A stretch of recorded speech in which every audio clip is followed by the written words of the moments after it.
Hello, podcast. We are back recording. Oh my goodness. So have I talked about our toilet training incident? Oh no. Tell me. Oh what's my going goodness. on? So, okay, we are in seriously intense toilet training, our little one. And as you can tell by the look of my bags under my eyes, it is intense. I even called my mom the other day and I was like, Mom, I know this is weird, but I appreciate you and everything that you did. Like, I didn't even realize how much toilet training was until you're going through it. Oh yeah. Oh my goodness. It's a lot. But like every day there's a little bit more progress. And then you're like, okay, it's so hard. But yeah, last night was the first night he had a complete dry diaper throughout. Yeah. That's so good. I know. It was so, and he was excited. We're excited. And yeah, it was fun. And he's picking up so much. Like, for example, it was kind of funny and it's kind of cute. But so after he uses the restroom, then I stand there by the door and I do this silly dance and I probably look even funnier, but he's cracking up laughing. So then I was putting him to bed last night and I was like, okay, Mama's going to go to the restroom. So I used the restroom and then he came by and he started doing that same dance. And I'm like, oh my gosh, this kid is so fun. But yeah, it's intense. Did you use any method or anything like that? No, I think, we talked about it. I just dedicated 3 full days to going potty every 20 minutes. And it worked. I feel like Did you use timers or anything like that? Mm-hmm. Yep. Goodness. Literally every 20 minutes. I feel like our restrooms are full of little toys, everything. It's intense over here, but it's good. It'll be really helpful. Yeah. I know before baby gets here. Yes. Okay, so today we are talking about group treatments. Yes. Group treatments. They are fun. Yes, they are fun. They're a lot of fun. I did a lot of groups when I worked with adults. I feel like I really loved doing groups when I worked with adults. And then when I worked at in inpatient rehab, I didn't do as much group sessions. And then coming into the schools, we do have the opportunity to do groups and push in groups in the classroom, which is really great. But yeah, there's all different kinds of groups that you can do in all different settings of OT. Yeah, groups they're a lot of fun, and you can really develop a lot of different skills depending on the types of groups that you have. Mm-hmm. So, yeah. And it takes a lot of preparing. Yes. It is worth it, though, but it does take a lot of preparing. Yes, to get ready for a group. Yes. So, in the school setting, again, how services are written can either be individual or through group, depending on what you're wanting to see, but it's important to clarify that in the IEP. Yeah. So, that's really important to have. And then... But you can have groups in any setting. So you can have them in the clinic setting. Like you mentioned with older adults, you can have them in the mental health facility. Yep. But yeah, I think, so we're just going to dive in. Yeah. You shared a really good resource. Oh my gosh. It just has a full group outline that you can follow. And I think it'll really help you prepare for your group and just make sure you're hitting all of the areas and just being really thorough. And so that's a definite good resource. Yes. So the book that I read while at the mental health facility that I was working in, we had it in school, but I really used it. It was literally my Bible when I was there because I wanted to understand how I can deliver services a little bit more with intention, and I wanted to see certain outcomes. And again, the stay of the kiddos that were there were only for about max 2 weeks, 3 weeks.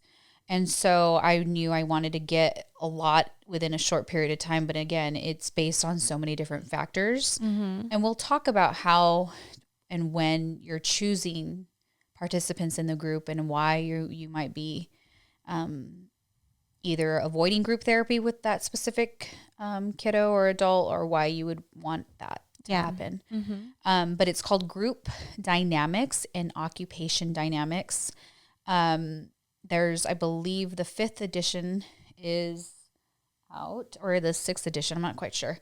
But it's a really good resource in understanding in group therapy. It's a lot of fun. It's easy. But it can be tricky when you're trying to understand. And I don't want to touch too much base on this, but I think it's important for new grads and for therapists to understand like how you're delivering the group influences potentially the outcome and what you're trying to see. And it will influence future group treatments, especially if you're working with this group for an extended period of time and what you're trying to develop.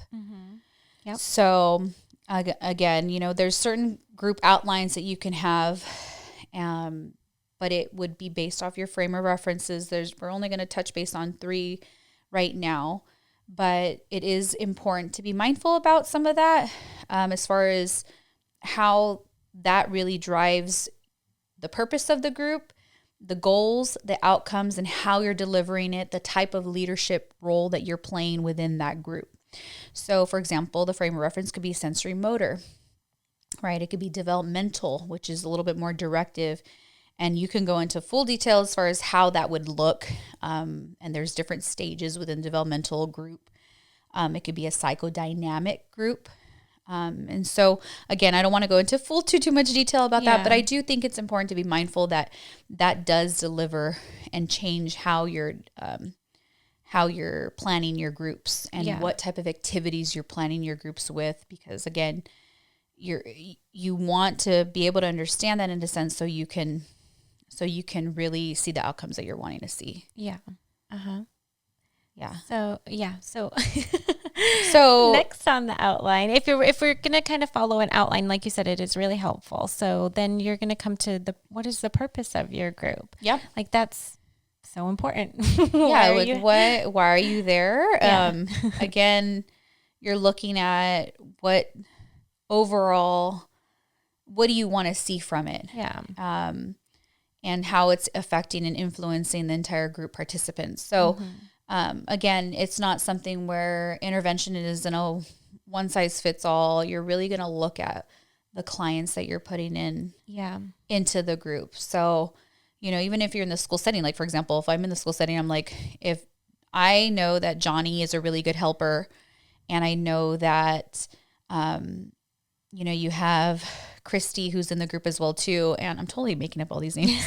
I'm like trying to think of a name too. But Christy's in the group and she may struggle with asking for help.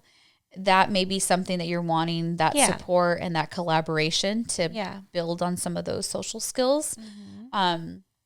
So, again, you're really looking at what you're wanting the outcome of the group to be, but you're also paying attention to each of the individual roles and goals that they may have as well. Yeah. So, I mean, is that what you do? How do you determine that? That is important though, because you want, well, obviously when you have, when you're picking who's going to be in your group, we're looking at goals. Like we want them to have the same goals, but their behavior plays a role. Their age is going to play a role. You really do have to look at that and take that into consideration, because when you don't have that matched up well, your group might not be as successful. So it is really important to kind of pay attention. And you're not just going to put someone in the group just to be in the group. Exactly. Or just because, today it might be easier if you saw everybody together at once, but that's not the purpose of the group. Yeah. So, when I worked in the clinic, we had a social skills group, and there was kiddos that ranged between the ages of 10 through 15, and the developmental levels of the group were so different that it was very easy for the breakdown of that group. And then boom, your whole purpose and your intervention it didn't go anywhere. That's why it's really important to be mindful of who goes into the group, understanding the purpose and where they're at and what you're trying to accomplish, I guess. Yeah. And that's a good point too, because so if I'm doing a developmental, like fine motor group and I have, some of the student or one student is maybe a little bit lower and needs a lot more direction or more support from myself, if I'm the only person running the group, then that's going to take away from the other clients, so that is. And then you might see more breakdown with the other clients. Either they're more distracted or you see other behaviors, and then boom, there goes your entire group. Yeah. And how it's flowing. And that has happened. Yep. That has happened to me. Well, and it happens because like behaviors and kiddos, like everything can vary. Like, okay, if Johnny didn't take a nap that day, he comes to group and then he just is so dysregulated or whatnot, or he just is tired. It's true. That influences the overall outcome. But, and again, like the way you mentioned before, as far as like it can be more directive. So you're giving more instruction. You're monitoring very closely, or it can be more facilitated in a way where you're just kind of facilitating the group, but you're wanting a little bit more, I guess, interaction amongst each other. You're wanting them to kind of problem solve through them. So this is why it's important to have like an idea of how you're going to deliver that, because it all will influence the overall outcome of what you're seeing. And you can kind of adjust. You can adjust it in during the session too, because sometimes it is nice when you have a group that's meshing really well, going really well, to sit back and see what happens without you. Like you're there, but just to see what develops. Kind of backing off a little bit, and then you're putting in support where the support is needed. Yeah, that's really good, and it comes with time. Yeah, for sure. It comes with time, as with anything, but. Understanding like how to change it up. And again, I don't want to be so rigid as far as like, no, it needs to be followed like A, B, C, and D, because of the fact that there's so many other components that can affect it. But it is good to have an understanding of what that is and what that may look like as far as when you're developing activities. So for example, if I'm wanting to, the overall purpose of the group is to develop social skills, but within that group session, say for example, I am wanting them to develop roles and get an understanding of where they're at, get an insight of where they're at, then that group may be developed a little bit different, because I know that's going to benefit future group sessions, because now we can work a little bit more on problems. They know who to go to. They've developed those roles. They've established relationships and understanding of one another. So again, I don't want to go into too much details, but it's important to understand that. Oh yeah. I need a breather. Okay, so on our outline, what else do we go also over? It's important to look at the time and place of where these groups are at. So maybe that after lunch, there may be more behaviors with certain kiddos. This is true. So you're like, definitely not after recess at lunch, because you know that you're going to have more behaviors or whatnot. Or the kiddos may be more tired. So you really want to be mindful of that. And that's where everything is very client-centered. And you might have it maybe in a smaller area with limited visual distractions. You may have it in an area where it's in a different setting. So you may be out in the community, maybe, again, you're wanting to generalize the strategies that they're learning. You might have it in different spots depending on what you're wanting to see. Yes. I would love, you know what? I don't know why I said I didn't do groups really in inpatient rehab, because we would go on community group outings. I totally forgot.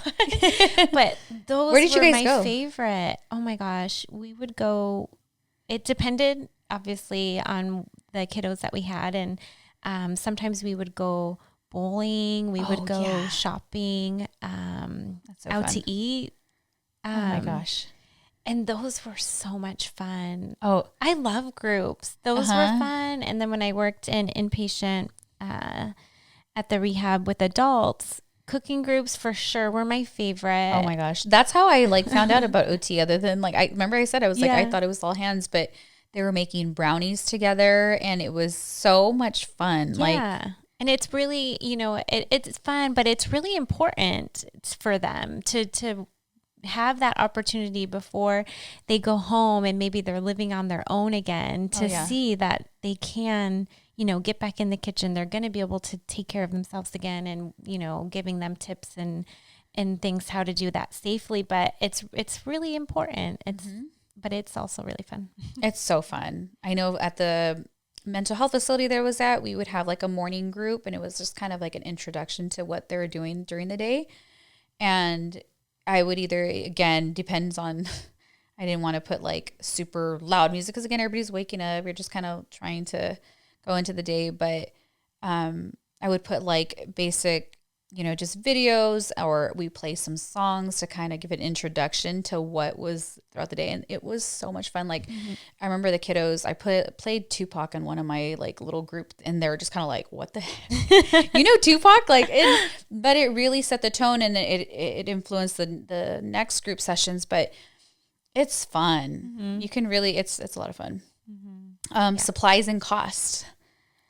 So that's important when you're developing a group. Make sure that you're prepared and you have everything that you need to be. And again, I think we talked about this too, is like having backup activities, because sometimes groups may go a lot faster than what you're anticipating. And then you're like, oh my gosh, I have like 10 minutes left. Like, what am I going to do? Yes, that's true. Or they go slower. Or they go slower and you need to, yeah, but just definitely have a backup just in case. Just in case, like even if it's a little like wrap up activity. Yeah. That's something that has been helpful, just because you never know how long things are going to take. And then having kind of an intro activities, usually really something that I would start with. And, at that time, just kind of reviewing your expectation for the group or rules of the group. It's just just a quick reminder especially if you're with kiddos. Yes. Yeah. And then at the end, after your wrap up, so in the school setting, like right now, especially through telehealth, some of the groups that we have they're developmental driven. So they're a little bit more directive. You need to give more verbal cues and sequences to how to complete certain tasks and whatnot. But when you wrap it up, this is a good and throughout, you're going to be collaborating with caregivers because they're present while on distance learning. But that wrap up is kind of just giving them those reminders of little things that they can do at home or carry over throughout the week. Yeah. So that way there's more carryover. And then parents actually like all of that. They understand like why we're recommending certain things, and you'll see more outcome. Oh yeah, for sure. No, but definitely check out that group dynamic book. It's cool. I like it. I thought it was really helpful for me. Yeah. Okay. So that's that. All right. So for our mama segment, I love mama segment. I know, me too. And today we're talking about something that I love. Oh my gosh. I love pretend play. We're talking about pretend play. Pretend play. Oh my gosh. My girls love. And so, okay, let me back this up because, we talked about when you're registering for babies, right? And you go into the store, you see like all these toys, you want to get all of these things. And then your baby, when they start playing with toys, it's basic. Like they like playing with a spoon and cup your phone or the remote. Yeah. Like they don't need all of these toys and a lot of times like you just need simple things. And you can build off of that. You can build off of how to play and how to make believe and pretend. Oh, yeah. Like a stick can be a wand. It can be, you know what I mean? Like a stick can turn into so many different things with kiddos. Your girls have like the best imagination. Oh, yeah. I think, I think they have a good imagination. Well, I think there's a couple things. Well, we didn't really do a lot of TV or they weren't on the iPad or anything like that. And I knew as a parent for myself and my family, like that's what we wanted. So, but I think that was helpful. I see that as being helpful now. Oh, totally. And for my oldest daughter, we did a lot of music. She loves music and we'd always have music. And then I started playing, like music to movies, like soundtracks. So she never saw the movie before, but she'd hear the music, and that I just saw her imagination go crazy when she would listen to these soundtracks and act out things and be pretending she was the girl in the, in the song or whatever. So that was really helpful, I think, to build that, because I didn't give her that visual. She just had, she kind of had to build up herself that. Yeah. But we do lots of, like, my husband and I love playing with our girls. And so we're always, like playing dolls with them and it's pretending. So fun. Yeah. And like you do a lot of book reading too. So book reading is super helpful with all of that, and really giving them the language, and they're learning so much with pretend play. Again, you're working on like, your fine motor skills, but you're working on your social emotional development. Mm-hmm. You're learning of turn taking and sharing and all of those. There's so much important body awareness when they're putting on items, how to dress themselves. And just recently I bought a mirror because I never thought about it, but I'm like, he doesn't really have a lot of opportunities to see himself in the mirror because he's so little. Oh, yeah. And so I swear, once we brought that in, he kind of like, it's the cutest thing, but he'll walk by it and he'll give himself like a little like different facial expression. And I'm like, oh my gosh, this is so perfect. But again, like, because he loves like the Hulk, Spider-Man right now. And so once we gave him those, we're showing him and we're imitating how to use some of those things.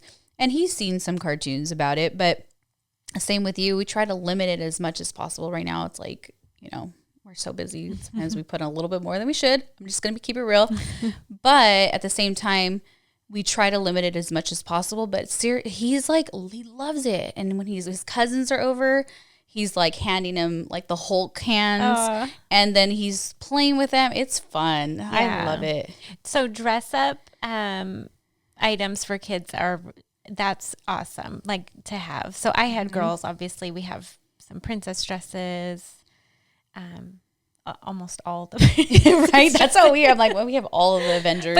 But in reality, you probably don't need all. No. You don't, because they can wrap a scarf around their neck and pretend that they're, or old clothes that you have. Yes.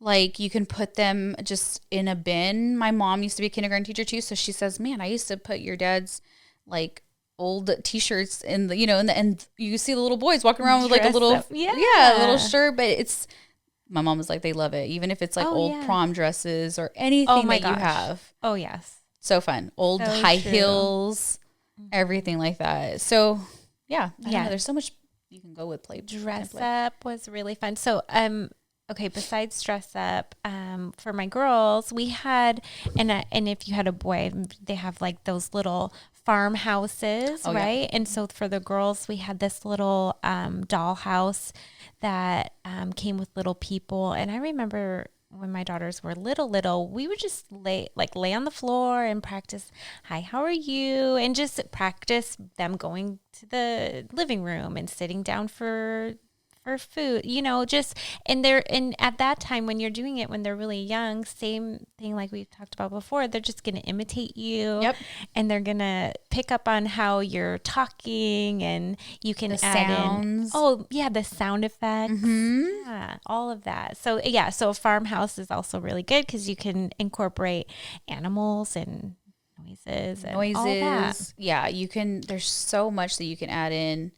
Like even with, you can put it outdoor, like a sensory bin, but with like the animals inside. Mm-hmm. You can do some tactile play along with it, but showing them and imitating the sounds. Like I read this, I forgot somewhere, but like your toy shouldn't be playing more than your kids. Yes. So if there's a lot of buttons, a lot of sounds that comes out of it, then that may not be the best in a sense, but I'm not gonna lie. We have some of like really cool Tonka trucks. And they make really cool sounds, but we also have other like wooden fire trucks. So that way when he is playing with those, then he starts to make his own little sounds with that. Mm-hmm. So those are things to think about as well too. Yeah. Yeah. I think you have a lot of pretend, like kids household items. Oh my gosh. If I wish I had more time. Oh my God. Yeah. That's right. Well, I know they have like a Dyson little vacuum, and I was like, gosh, should I get it? Is it worth it? And I'm like, dang. But then I read that it like actually works. I'm like, it actually works. Like, how is that even possible? I didn't know it worked. Yes. And it works. Like, well, I mean, you can't pick up like the full, but a bunch of stuff, but it's still like, if you have like little papers, it'll pick that up. I'm like, cute. But that has been so helpful, especially if I'm cleaning, and he wants to help and he wants the actual vacuum cleaner. I was like, you know what? It is appropriate. Mm-hmm. So I bought him one. And so then during that time, I'm like, no, go get yours. And then he's helping and he loves it. Oh, yeah. And so it teaches some of those skills as well, too. But he loves being a little helper. Oh, yeah. Yeah. So that's been fun. Oh, yeah. We have the little Melissa and Doug, because we love all of their toys. Oh my gosh. It's like the mop and the broom and the dustpan. And I think my oldest daughter didn't really care for it too much, but my youngest daughter is always pretending she's Cinderella. Oh, so cute. And she's cleaning. So she has to do her chores. But that's so good. Like they developed, there's so many. I love pretend play.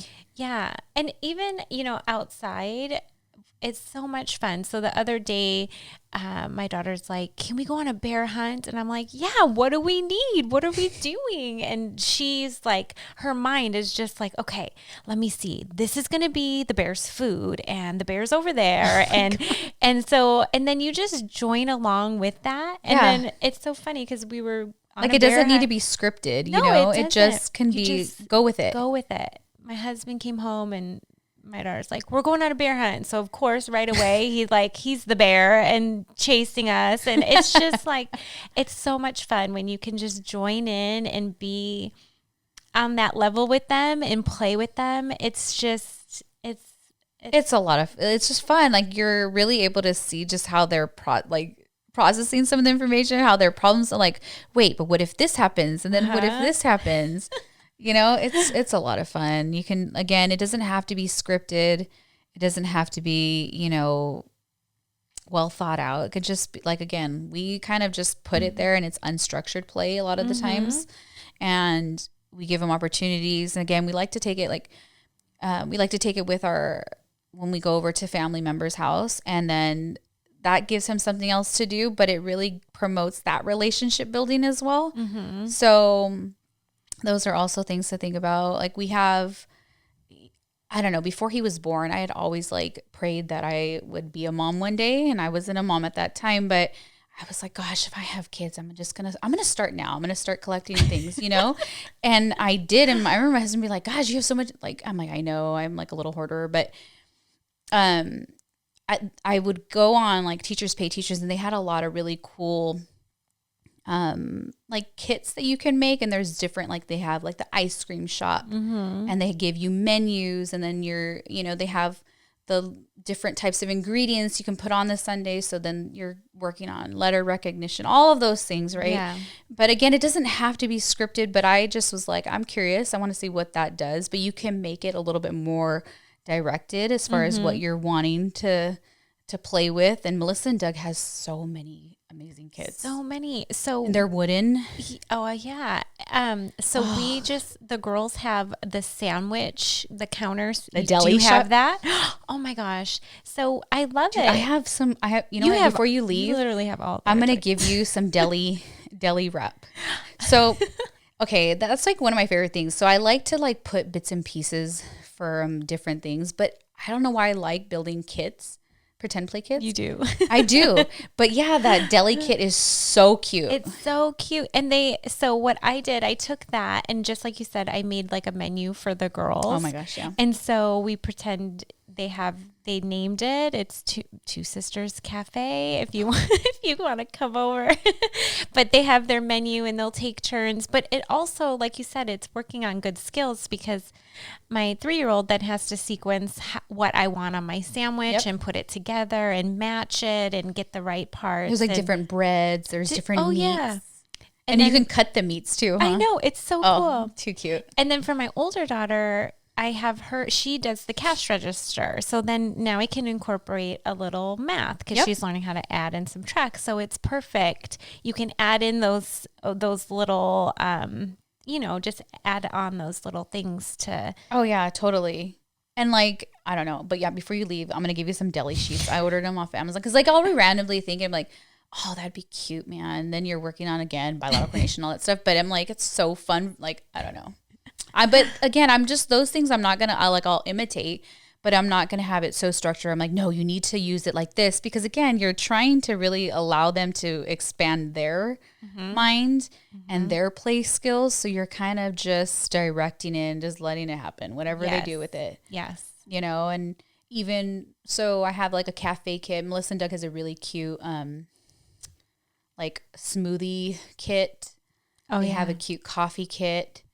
And so I was like, oh, that'd be cool to make like a little Starbucks cafe one. So I was like, oh, I'm going to buy the apron and I have my Cricut. So, and I'm like, oh, how cute would that be to actually get like the different sizes of cups. Now we're working on size. And then I was like, oh, shoot. Then you can add in like tissue paper and they have to crunch it up and put the drink inside. So I'm like, man, but I love that stuff. It's so fun. It is so fun. It's super, super fun. But again, it doesn't have to be very rigid with what you're doing. And I can't wait to just like kind of put it out there and see what he does. And so now that we have two, so my oldest daughter, before my younger one could talk, she would just say, okay, we're going to pretend that, you know, like I'm the mommy and you're the, or whatever they're pretending, or I'm the princess and you're the witch or whatever. And now my other daughter's like, no. We're going to pretend this. But it's so cute because they'll tell each other, okay, now we're pretending this. Like, and I just sit and listen to them and I'm just like, oh my gosh. So cute. All day. Yeah, all day. Like I even from my like earliest memories as a child, like my mom, I remember had just like, she had this like, not cash register, but it was like a little, I don't even know if they make them anymore. I'm probably dating myself, but it was like a little, what is it called? Not a calculator, but even higher than that, but less than a register. What is that called? You guys, I have pregnancy brain and I'm not making sense today. No idea. But it made the sounds of like a cash register, but my mom would do like her, you know, bills with it. I don't know. And so she would let me play with it. And I would probably use way more paper rolls than she wanted me to use, but she allowed me to just, I would go and play store. A calculator? Kind of, but it has like the roll of paper. There's a roll of paper though, the old ones. Yeah. See, I'm dating myself, but I'm going to have to show you guys what it is. But now. Yeah, in fact, I'm going to see if my mom still has it because I would love it for our little one. But I kind of would just go in there and I'd play store. I'd get like a catalog and I just kind of like play store with that catalog. And then my mom sometimes would bring just a cardboard box and just be like, there you go, you know, and here's some crayons, what do you want? Crayons, stickers, what do you want? And so then I remember making like a little counter for my grocery store. So again, it could be something where you're just, here's an Amazon box. Let's just decorate it and make a car out of it. Oh yeah. You can make a tunnel. I don't know. There's so many things that you can do with that. A lot. Yeah. So it doesn't need to be a, you know, big purchase that you're making as far as pretend play, but those are things to add in. Yeah. And I think my, you know, my daughter's going to daycare also really helped because they're around a lot of other kiddos and, you know, they're just playing all day out in the yard. And so my daughter will come home and say, oh, today I pretended we were camping, and because we had went camping. So she brought that to her friends and they all pretended they were camping because, you know, she had that experience with us. And then she came home and she's like, Mom, we're going to pretend that we're going on a hunt for worms or something random. And I'm like, where did you hear about that? And she's like, oh, so-and-so told me that's what she does at home. So you pick up, you know, they like just feed off of each other and they have one experience and they share that with their friends, and then their friends don't have that experience. So they want to pretend that, you know, at home. And so that was also another wonderful thing about daycare for sure. Oh yeah. But I just love our daycare. Yeah. I know they're like really hands-on and they do a lot of outdoor play. They're always outside. It's a developmental center, so it's focused on development. The teachers are trained on that. And they're always outside. Every room has like an outdoor space and they're always outside. And they also, like at the young age, like rotate toys. And so we know how helpful that is. But yeah. Oh yeah. So fun. Yeah. So yeah. I know, that's my thought. Sorry, I had a weird awkward thought because I'm like, not awkward thought, but awkward pause. I'm like, I am so tired. Oh gosh. But yeah, no, I love pretend play. It's so much fun, and it's for our little ones, it's fun to see us engage with it, you know? Yeah. Like the other day I put on Spider-Man's mask and I'm like, you know, I was Spider-Man, Mom was Spider-Man. But yeah, it's just fun. Yeah. A lot of fun. All right. So that's that. Don't forget to visit our website, and we have a YouTube channel. Yeah. So go on YouTube, subscribe, get your notifications on, and like and comment and do all that good stuff. Share it if you want. Yes, we also, on our website, we have a lot of information on our previous episodes, and we have our show notes on there. So definitely check that out as well. Visit our Instagram. Give us a little shout out. Tell us how we're doing. Anything you guys want us to talk about, we will talk about. Yes. Yeah. All right, guys. Bye. Until next time.